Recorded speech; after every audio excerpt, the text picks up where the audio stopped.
Overpaying for anything sucks, especially socks, so why pay $45 for a single pair of grip socks when you can spend less than half? Pure Grip Socks Pro feature our best materials for optimal fit, moisture wicking, and performance at a fair price, just $16.99 a pair at puregripsocks.com. Love them or hate them, laceless football boots are here to stay, and that is largely due to Adidas repopularizing the concept over the last several years. What they have not yet had is competition. Yes, New Balance makes a laceless football boot, and Lotto, who originally invented the laceless concept, has some laceless boots of their own, but we've yet to see Nike or Puma respond with laceless options of their own. That is until now, because what I have right here is the first ever laceless football boot from the Puma brand in the form of the Future Z 1.2 tech, which yes, does look a lot like a regular Future Z 1.2 without any laces, but there are more differences than that, which of course we'll go over in this video. One of those big differences being the price, this being $250, which is $50 up from a regular pair of Future Zs. More money, less laces, with the big question being, is the extra cost justified, especially coming from a brand like Puma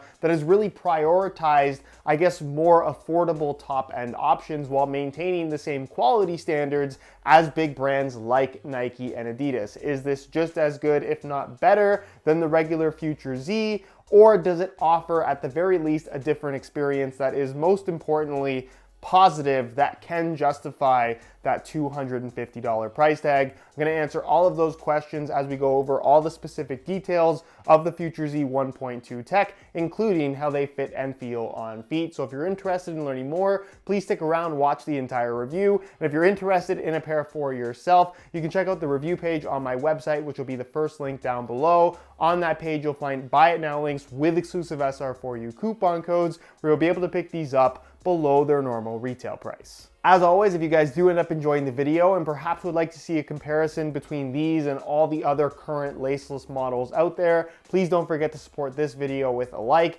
And also guys, I have a goal of 750,000 subscribers on this channel by the end of the year. So for those of you that regularly watch the content but maybe aren't subscribed to the channel, it would mean the world to me if you could hit that subscribe button along with the little bell notification so you get notified when the next new video goes live. So first things first, the upper. It doesn't have any laces, and for those that have been longtime followers of the Puma Future line, you'll remember that back when the Future was first launched, Marco Reus was one of the main faces of this boot, and he famously wore them with the laces removed, which didn't make any sense at all given the marketing around the original Future being about custom lacing systems. Obviously not the case anymore, and I'm sure Marco Reus, being a professional player, was getting custom boots that he could get away with in wearing laces, but this started a trend of a lot of people buying the Puma Future, removing the laces, and using them as laceless football boots. Some worked better than others for that specific application. In the case of the Puma Future Z concept,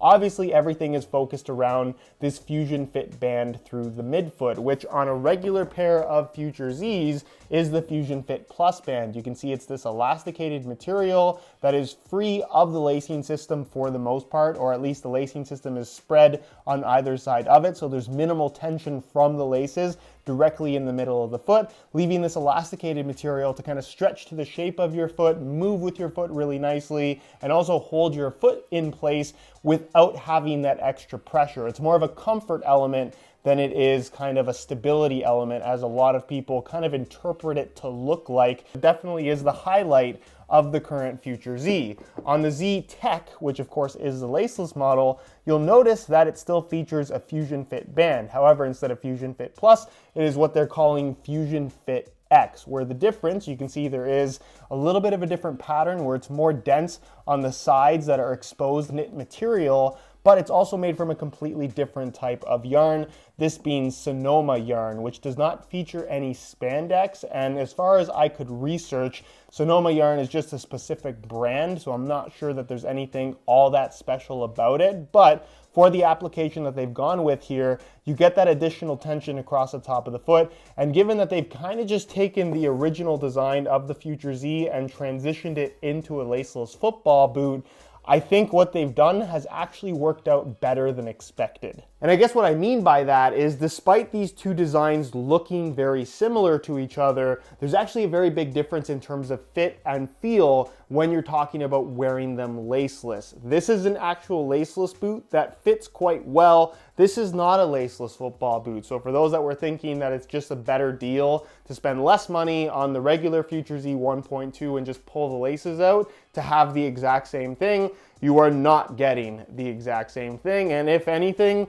this is a very subpar football boot when the laces are removed. As for the rest of the upper, it is mostly the same as a regular pair of Future Zs, in that you have your EvoKnit Pro material for the upper through the forefoot and toe box area. That's super soft, very sock-like, has that little bit of padding to it, and I think is distinctly different than a lot of other knit football boots out there in that they're not overly thin. Moving across the top of the foot, obviously you have no laces whatsoever, which I don't necessarily think makes for a drastically different touch on the ball when compared to the regular Future Z 1.2. I think the main difference here is more so just the feel of a pair of laceless boots, which I think I'll talk about more during the on-feet portion of the video, because that is, for me, the big difference between these and the regular model. Internally, it's very dark in there, so it's difficult for me to show you. It does appear to have a slightly thicker lining material that doesn't have the same cutouts through the midfoot, so it is still lined along the side with this soft microfiber material, meaning that you're not gonna get any stretch here, even though they've left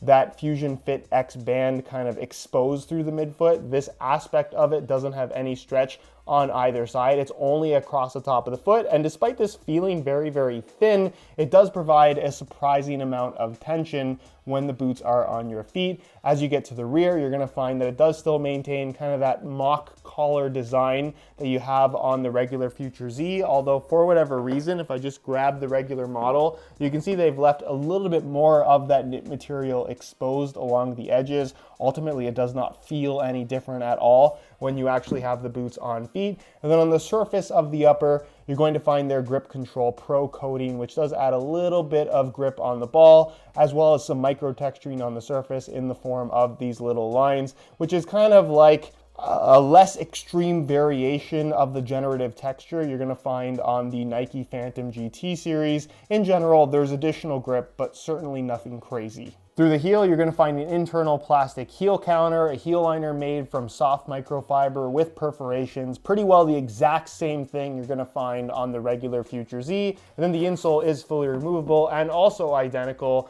featuring their nano grip lining material that kind of has this soft silicone texture to it that does a pretty good job of gripping your socks, helping your feet from sliding around inside of the boots. And then of course it's made from a single layer of this black foam with yellow perforated foam inserts through the forefoot toe box area as well as the heel. Which brings us to the base of the boot, where you're going to find the dynamic motion sole plate as well as FG-AG stud pattern that carries over directly from the regular Future Z. No difference here at all. The sole plate has decent flexibility to it and feels nice and solid underfoot without being overly bulky, which is something that I'm a big fan of. And as far as the stud pattern is concerned, it's kind of like a hybrid of bladed and conical studs, in that the studs are this half circle shape. So you have a bladed edge and a rounded edge, kind of this middle ground between having too much bite and kind of still having that freedom to twist and pivot. It's more aggressive than you would expect it to be, but like a lot of the FG-AG stud patterns out of the Puma brand, I think this is much better suited for use on natural grass than it is for use on artificial playing surfaces. Nonetheless, I don't think it's a standout stud pattern or sole plate, but it is certainly above average. Which brings us to the weight, where I'll admit that you're not going to pick these up and immediately notice any kind of significant difference compared to a regular Future Z 1.2, but the scale doesn't lie. In a size 9.5 US, you can see the boots weigh in at 7.9 ounces, the equivalent of 223 grams, which is a pretty insignificant weight difference. That is 0.3 ounces more than the regular laced Future Z 1.2. Again, not something you're necessarily going to notice on feet, but for those that really care about every single gram, technically the model with laces is lighter. So here they are on feet, where I must admit, and granted this has nothing to do with performance, this is a little bit weird looking as a laceless football boot, and that's maybe due to the fact that it is so similar to the regular Future Z, and I'm just used to seeing that. But from a comfort and from a fit perspective, I'm actually pretty impressed with them, especially when paired up with some Pure Grip Socks Pro, which I'm currently wearing here in white. For those that don't know, this is my own brand of grip socks. This new Pro variation features an upgraded material that is super soft, super stretchy, and of course features the grips along the bottom of the foot and back of the heel to prevent your foot from sliding around, something that is extremely valuable in a pair of laceless football boots. They're available now in a wide variety of colors for just $16.99 a pair. So if you're interested in trying some out, the website to visit is puregripsocks.com, which of course will be linked down below. As for the feel of these boots when compared to the regular Future Z, obviously the Fusion Fit X band, which is the laceless aspect of this boot, does feel different from the regular Fusion Fit Plus band in that this is a little bit softer and I think has slightly less stretch to it, or at least it stretches in a different way,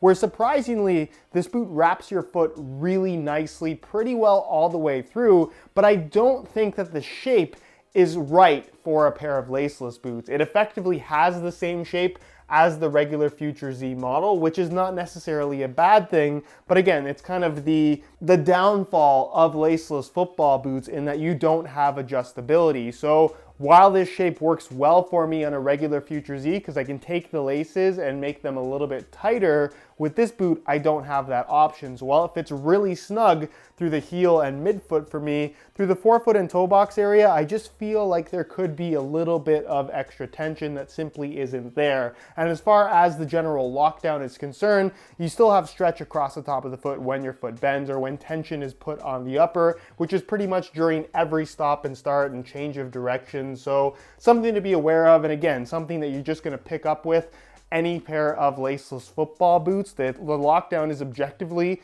not as good as a football boot with laces because there's nothing that's truly locking the upper in place. But all things considered, I would say this is above average for a pair of laceless football boots in terms of lockdown and certainly in regards to comfort. I didn't find them as annoying as some other laceless boots that I've worn in the past. As far as width is concerned, because of the laceless design, I don't necessarily think this is going to be a great option for somebody that has really wide feet. And you also have to take into consideration the specific shape of your foot, where even if you don't have wide feet, because they're laceless and don't have any adjustability, they might not necessarily work for you, or at the very least fit you exactly the way that you'd like. So in general, as I've recommended with pretty much every laceless football boot, you kind of have to try them on to understand and I guess see if they're gonna work for your specific foot type. And then as far as sizing is concerned, I'm wearing these in my usual size 9.5 US. And just like the regular Future Z, they run about a quarter size long. So I could technically go down half a size, although they would be a little bit too small. I think for most people, going true to size is probably the best way to go. But if you're currently wearing your football boots with a little bit of extra space already, maybe going a half size down might be the better course of action. But again, for most people, true to size is what I would personally recommend. So in conclusion, as a first attempt at a pair of laceless football boots, I think Puma have exceeded my expectations. This is a boot that fits pretty well, feels relatively secure, but I think more importantly than anything else is really comfortable for a pair of laceless boots, where often I find that they can feel a little bit awkward. And again, that's where this kind of love-hate relationship that some people have with laceless boot comes into play. If you're really particular about the way that your boots fit, laceless football boots in general are probably not for you. And in general, I don't think these fit me as well as the regular laced Future Z 1.2. So in terms of peak performance characteristics, what you can objectively say is better. This is worse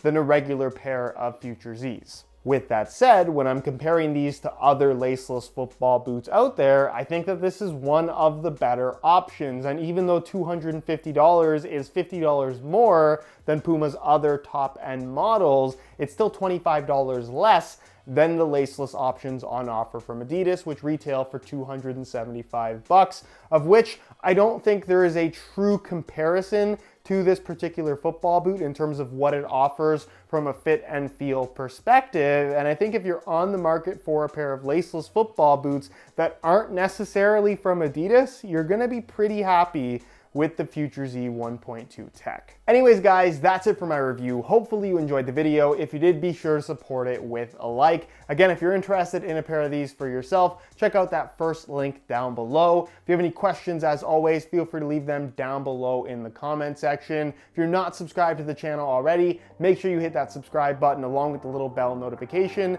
so you get notified when the next new video goes live. You can find all my social media information linked down below in the description as well. And other than that, guys, thank you so much for watching, and we'll see you in the next one.